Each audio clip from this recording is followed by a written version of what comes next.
Welcome to the Heart of Business podcast, sponsored by International Facilitators Organization, the marketplace for facilitators. I'm your host, Mo Fatalbab, president and founder of International Facilitators Organization. And today our guest is someone that I met over 2 decades ago, Mike Michalowicz. He's a longtime entrepreneur, member of the Entrepreneurs Organization, and best known for his book, Profit First, and 9 other business books. Mike, welcome to the show. Mo, we haven't changed at all. We look identical to 20 years ago. I think you look younger. Thank you, sir. You're welcome. You're welcome. Well, great to have you with us. So, Mike, we met when? Was it literally 20 years ago?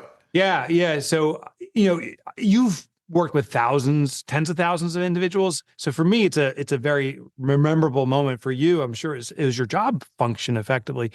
But we sat down and we were kicking off a forum, and they said, we're bringing this guy, Mo Fatalbab, in, and he's going to teach you how to run a forum that's effective. And I'm like, why don't we just talk?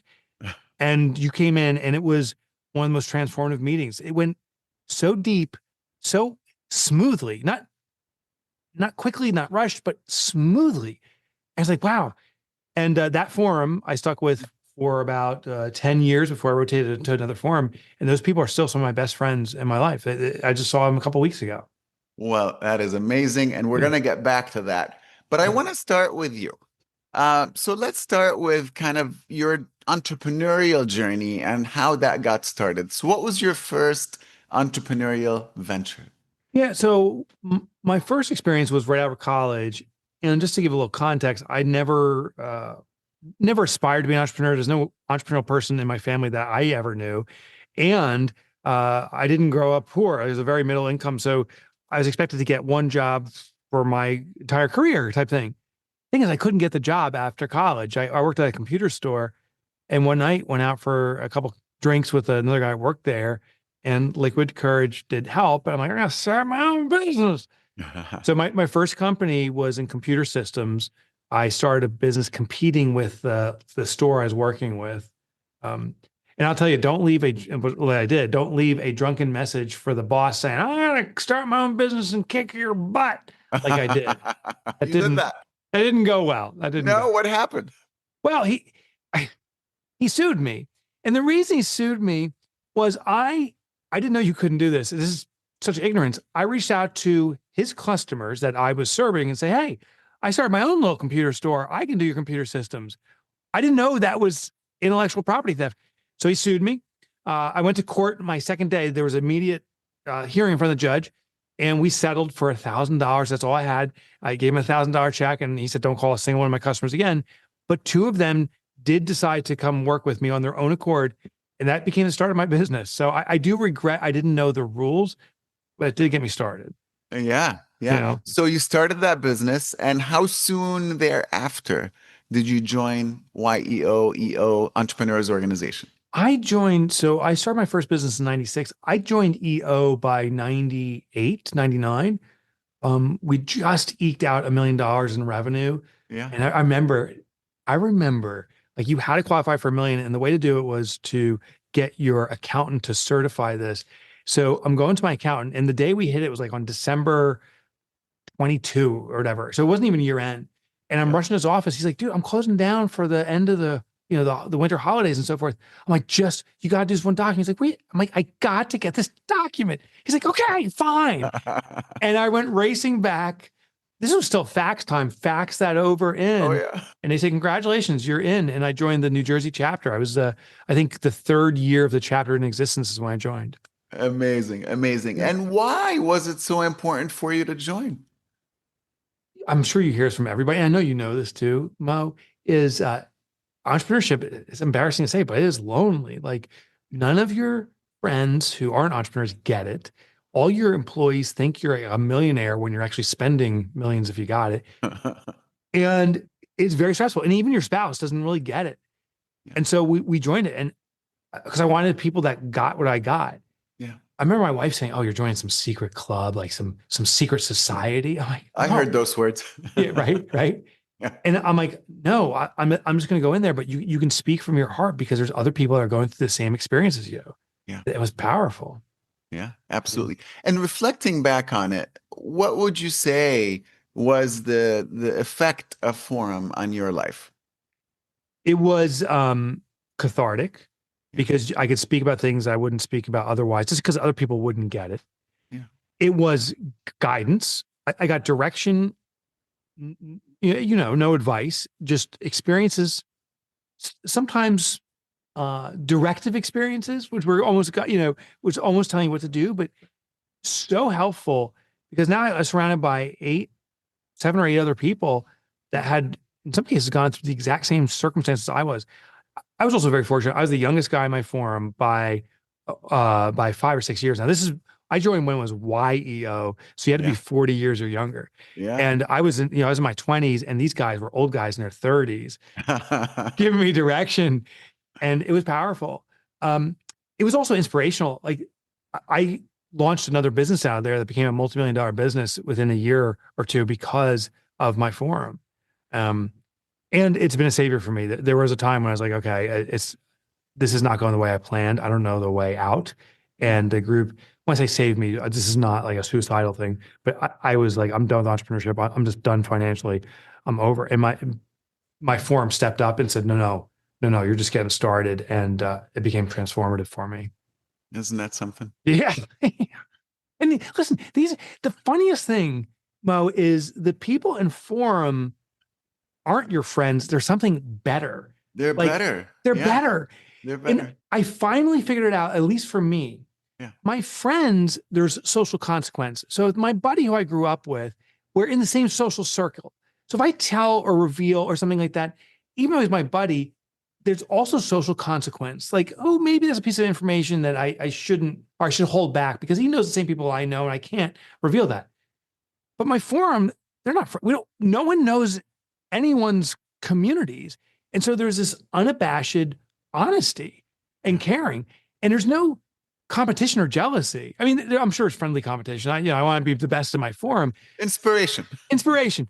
But my buddies, it's funny. Like my friends, there's an inherent competition because we grew up together. Yeah. But these guys and gals, no competition like that. They're better than friends. It was the most ironic thing. It is. It is. Absolutely. So back to your business. So you started this business and you ran it for 18 years. Is that right? No. So my first business, it was computer networks. Yeah. I ran it for probably 7 or 8 years before I launched another business. So when I was, I started when I was 26. I sold it when I was 32, around there. So it's actually only 6 years. It was a private equity deal. There was a couple other owners in the business by that point, and they wanted to take it in a direction. I wanted to take it in a different direction. So we said, it's best to depart ways. It was very friendly, Mm. but I wanted to move on to bigger and better things faster, and it worked out great. They got the funding, and I moved on. Yeah. And then you pivoted. So not a lot of entrepreneurs that I know pivot completely and change the entire direction and go into a completely different business. But you Yeah, pivoted. So what yeah. was the inspiration for that? Well, so there was a bridge business first. I went from computer networks to computer crime investigation, Oh, and that came out of Forum actually. uh-huh. So I said I'm ready to move on, and I meet another forum mate, and we're like, oh, there's these situations going down. There's this horrible murder case called BTK, which was bind, torture, kill. It was a serial killer, and I said they caught him with a floppy disk. Like computer evidence is becoming relevant. So we started this business, and within 6 months, the Enron trial had broken, and we got the phone call, and they said, "Oh, we discovered." They found us in the phone book, basically. And Wow. we're now working the Enron trial, not the prosecution. That's the FBI. We're doing the defense side. So Kenneth Lay, Andrew Fastow, our clients, and we were successful. We found what we needed to find.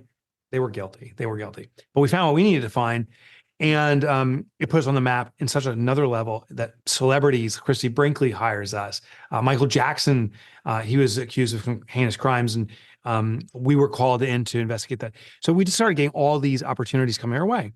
Hmm.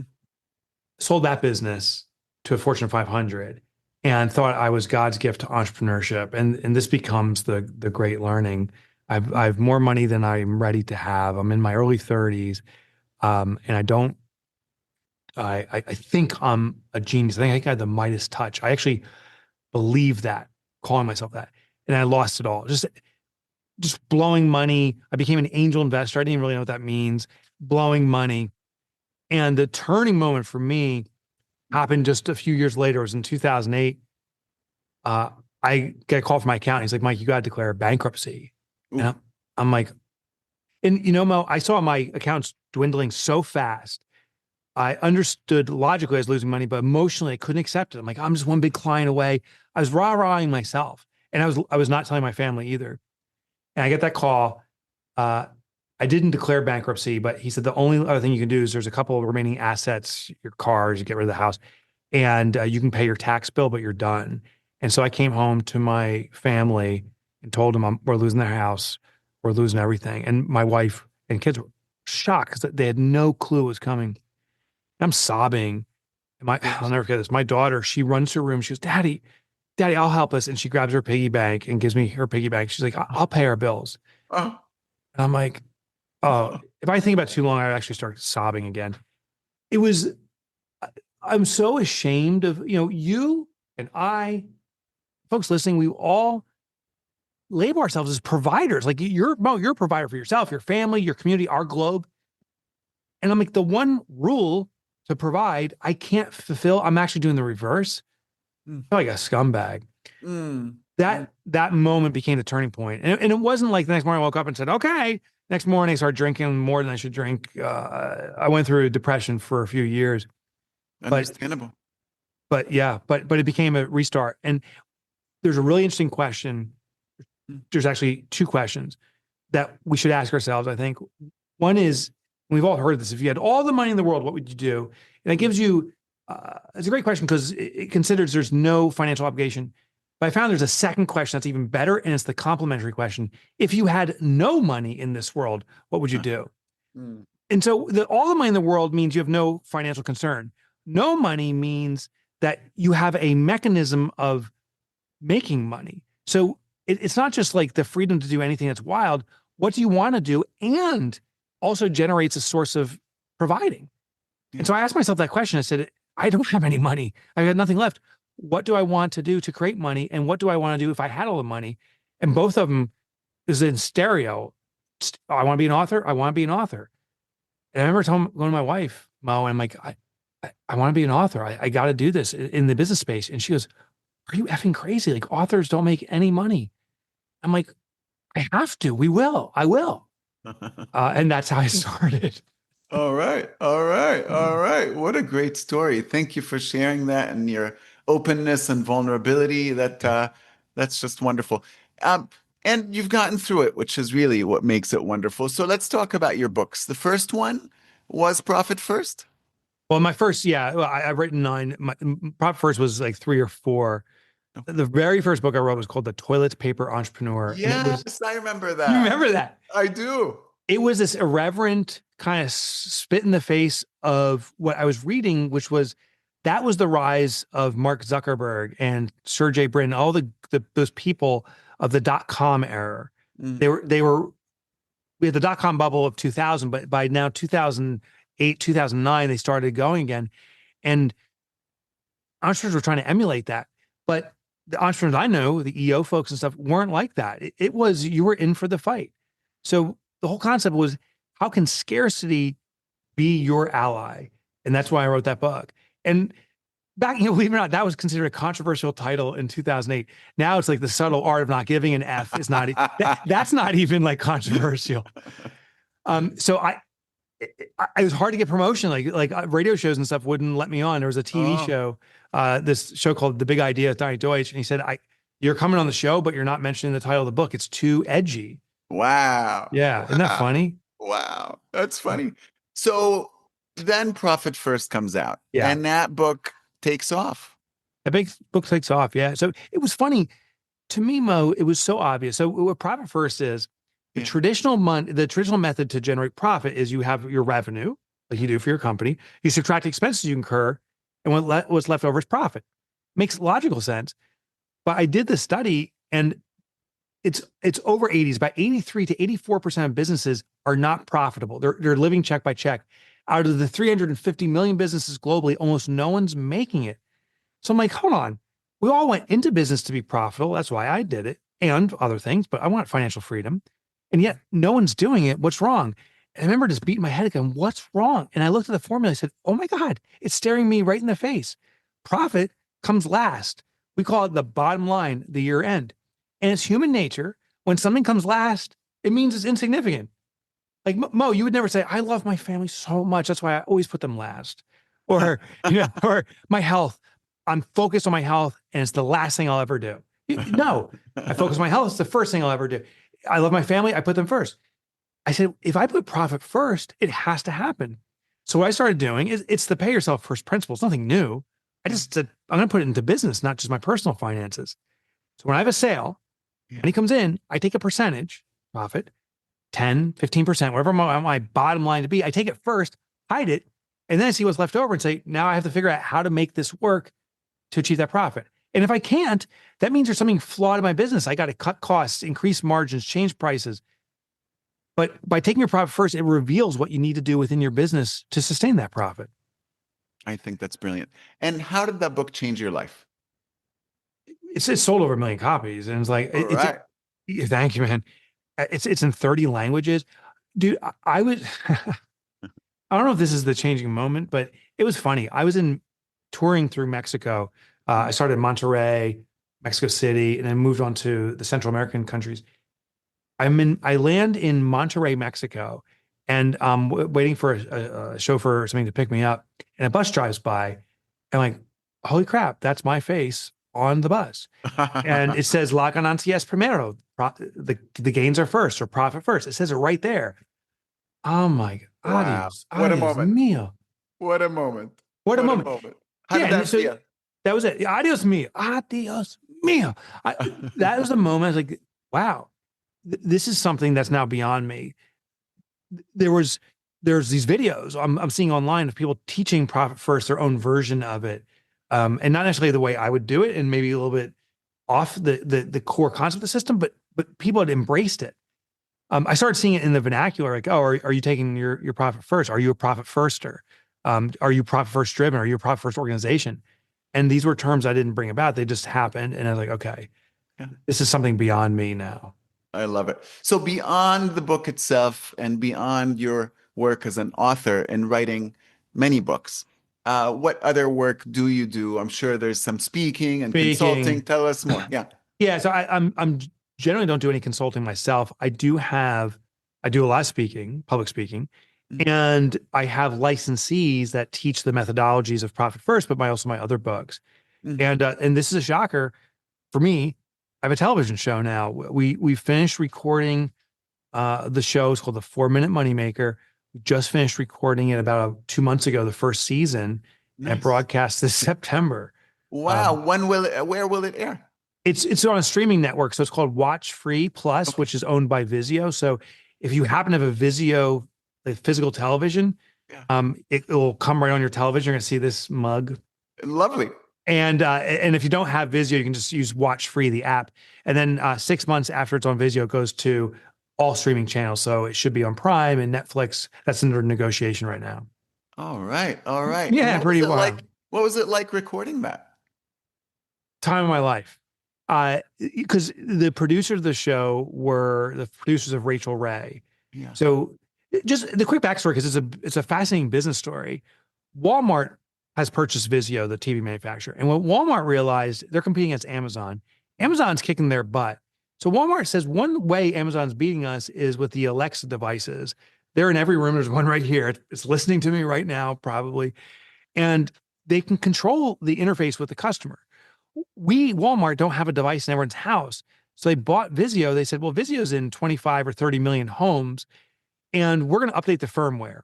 So what they did is if you have a Vizio TV, your firmware has been updated in that it now will broadcast and put out content that Walmart wants. What they realized is Netflix gets a monthly subscription, and so does Amazon Prime, and so do all these other channels. But when you buy a television, you buy it once and you don't pay ongoing for a subscription for the TV. So what they're doing is they're like, we're going to beat Netflix at its own game. We're going to send out our own content, but we're going to make it free to the user, but run ads. It's old TV commercials. So my 30-minute TV show has its 22 minutes of content, 8 minutes of commercials, and that's how it's generating income. And Vizio's not the only one doing this. Samsung, Sony, all the TV manufacturers are doing it. So it was a blast doing this. They hired the crew from Rachel Ray, who produces Rachel Ray. So they were the production house there. And it was just a blast. It was hard. We got a full season done in 1 week. So a lot of Wow. recording. Wow. Wow. Amazing. Well, I can't wait to see it. I'm sure it's going to be absolutely fabulous. Thanks. Yeah. Thank you. So you've written other books. Tell us about one or two of them that are really meaningful and special to you. Yeah, sure, sure. So I'll give you two. My most recent one, which is in circulation, it's called All In. Mm. And what I do, Mo, is I try to find a singular catalyst that fixes the core issue. So profit first, businesses start with profitability. What's the one catalyst? Well, if you take your profit first, it forces you to investigate the rest of your business. And I do this in every one of my books. In All In, I said, why are businesses struggling to achieve their vision? How come the employees aren't acting like owners in particular? And I said, oh, it's because we set a corporate vision, but a corporate vision is a reflection of what I want. I want my business to achieve this as an entrepreneur. Maybe there's a leadership team, but it means something to my ego. It means something to my wallet. But my colleagues, why do they care? And I realized businesses erroneously are saying a corporate vision when they should be setting a collective vision. A collective vision is understanding, what does everyone want to get out of this? It's just like Forum. Like, what is everyone trying to get out of this? And by coming together, how does everyone get elevated? So it's a new form of leadership thinking. That's the I book. love that, by the way. That's right up my alley. Keep Yeah, going. you do. Yeah, Yeah. I know. Shamefully, I didn't interview you for that one, so I got to interview you for the follow-up. But that's what it is. The book I'm also proud about is coming out in January of 2026. It's called The Money Habit. Mhm. This was interesting. I deliver profit first. There's tons of businesses doing it. I'm getting great feedback. I'm very happy and honored and flattered all at once.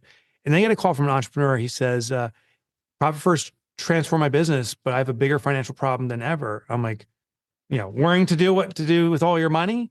He goes, no, no, no. He goes, my employees, they struggle financially. And he goes, you got to realize that if my team is struggling independently, it's not their problem alone, it's mine, because that worry lives with them. And he goes, a lot of them are coming to me saying, you got to give me a raise. I can't afford to live this way. And he says, I'm paying them better than anyone else in our industry. And I've given them raises and they come back almost like a week later saying, it's still not enough. And the realization was, oh, we as individuals in our personal finances have the same problem as businesses, that we want to achieve financial independence, but the pathway to get there isn't more money. Businesses make more and more and more, and they still go under. The challenge actually is financial control. We need to assert control irrespective of how much income is flowing into us personally or in our business. And then once we have control, then we can dictate financial independence. So the money habit uses basic core principles, very similar to profit first, modified or enhanced, I should say, for the individual, for personal finances, so that we can have financial clarity, brings about financial control, and then assert financial independence. I heard an Indian guru once say, you are rich if you spend less than you make. Yeah, that's it. Yeah, that's the essence of it. Yeah. That's the essence of it. And so, you know what? It's funny. That's the essence of the book, but it's the how do you make that happen? And the reason it's called The Money Habit is I realize it is very difficult for humans to change habits. So if you spend less than you make, you will be rich. That is absolutely the truth. But do you have the discipline to stick with it? And the reality for most of us is we don't. And there's a thing called the optimized foraging theory and other reasons why we go into consumption mode. But instead of trying to change our habits or use discipline, we can channel existing habits. So what we do is I noticed most people don't run budgets. Most people don't balance their spreadsheets or checkbooks with spreadsheets.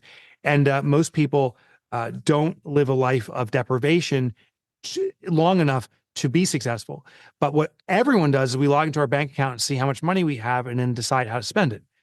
So it's like, okay, if that's what we do, how do we keep logging into our bank account but become wealthy as a result? And that's where I used a lot of behavioral principles, but one of them is optimal foraging theory, and how we consume things can be controlled if you put things in containers effectively. So at the bank level, we set up containers accounts where money comes in, we carve it up to different accounts so we know its intended use before we spend it. One is for my basic needs. So I have a needs account.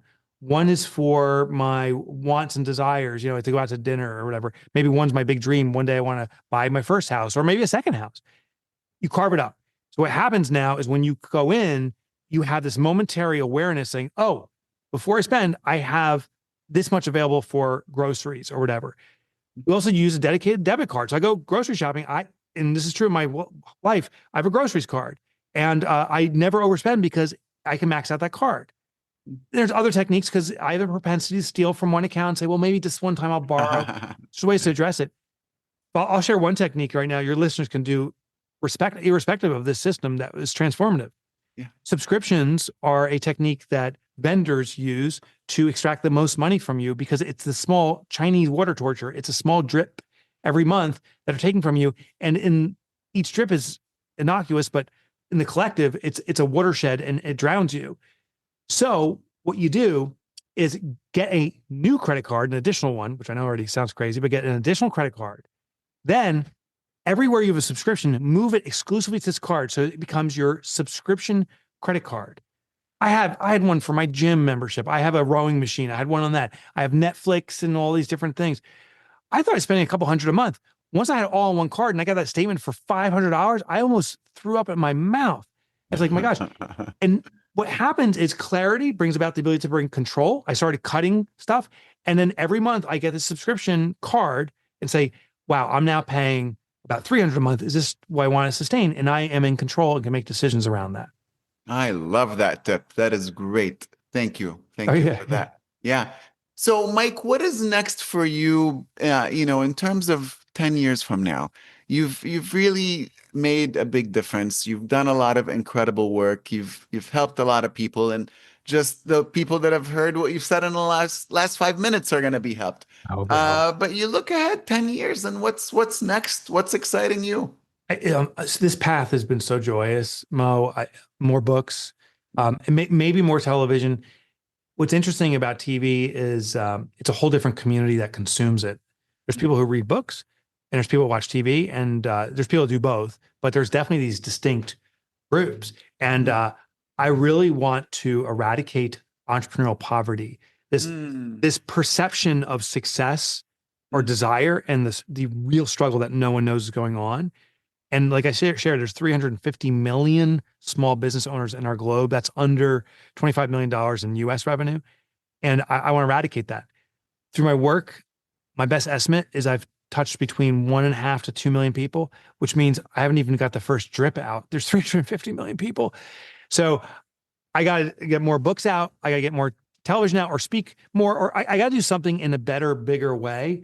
But this community is where my heart is. I want to serve them for the rest of my life. I love it. I love it. Last question, Mike. One person who has inspired you and how? One phrase that comes to mind, and it's served me so deeply, and of course, I never met this person. It's Oscar Wilde. I mean, he goes back centuries, but he has this phrase, at least it's attributed to him, that says, be yourself. Everyone else is already taken. And I was like, oh, that's the solution. I will tell you how to, at least I believe, to be successful in the authorship game or the entrepreneurship game or any element of life. Don't try to do what everyone else is doing. And don't try to be better at what everyone else is doing. Just be the best expression of yourself. When I write my books, it is absolutely my voice. And the greatest compliment I ever got was I got an old college buddy who reached out to me 30 years after college. I mean, this is only a few years ago. And he says, I had to call you because you wouldn't believe this. I'm reading this book and I was loving it. And I'm like, this reminds me of that kid from college, Michalowicz, that goofball, a little bit of an a-hole. And it sounds just like him. And he goes, I wonder who wrote this. And he goes, holy cannoli. And he's like, it's the same dude. And that was the greatest compliment I ever got. Like, you, me, everyone listening in, if we really lean into who we naturally are, unabated, unabashedly, don't care about how other people feel about us, it's the greatest irony, and people feel the most about that. The right people engage and say, finally, someone's stepping up in the way that I want to step up. They're representing me in the way I want to be represented. You cannot beat being yourself all out. And that's been the greatest advice and therefore the greatest influence in my life. I think that is wonderful and poetic and inspirational. Mike Michalowicz, thank you so much for joining us on the show today. Thank you to our audience. And as a reminder, podcast reviews have a real impact on a podcast's visibility. So if you enjoyed today's episode, please leave a review to help others find the show. Thank you all and have a wonderful day.